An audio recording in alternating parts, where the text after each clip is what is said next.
So we've got a question about straight line graphs. This is clearly a straight line L here. So there's a few things you just need to bear in mind when we're dealing with straight line graphs.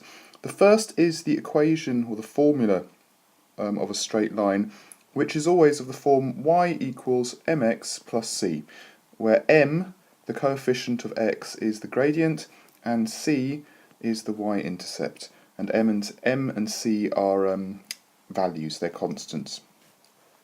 You should also know that to calculate the gradient m, we do rise over run or delta y over delta x. So in this example I've drawn the triangle on, and this is the right angle triangle between 2 points, so I can find the gradient of the line. My delta y, my rise, is 6, and my delta x, my run, is 4, so the gradient is 6 over 4, which is 3 over 2, or if you're using decimals, 1.5. For those of you who prefer to use this other method, we can use the 2 points that are on the line, 0, negative 1, and 4, 5, and we can call this point 1, which has got coordinates x1, y1. This is point 2, which has got coordinates x2 and y2, where 0 is x1, minus 1 is y1, and so on. And we know from our formula that the gradient is y2 minus y1 over x2 minus x1. It's delta y over delta x, it's exactly the same. So I've got y2 5 minus y1 negative 1, so 5 minus negative 1 over 4 minus 0, which gives me 6 over 4, 3 over 2, exactly the same. So for part B, we need to write down the equation of L, or an equation of L. Well, we know that the general equation of a line is y equals mx plus c.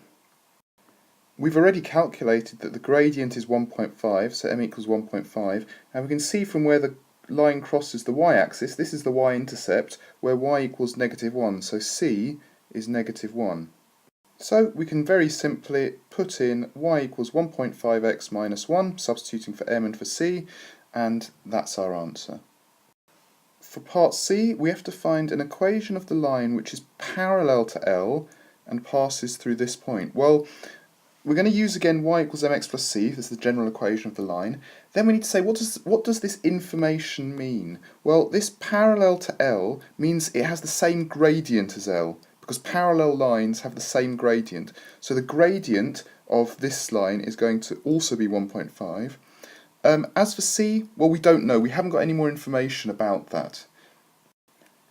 There's a couple of ways we could work it out, but for the moment, what we can say for sure is that the equation of this line is y equals 1.5x plus c, and c is to be determined.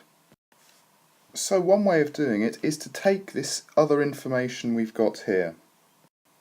The fact that this point lies on the line means that there's a point where x is negative 2 and y equals 0, and that satisfies the equation of the line. It satisfies y equals 1.5x plus c. So let's substitute x equals negative 2 and y equals 0 into this equation, into this formula, and let's see, hopefully we'll get out the value of c. So y equals 0, then I've got equals 1.5 times x, so 1.5 times negative 2, plus c, and c is still unknown. Multiplying out, that's 0 equals negative 3 plus c, or c equals 3. So my final answer is y equals 1.5x plus 3, because my m is 1.5 and my c I've calculated is 3.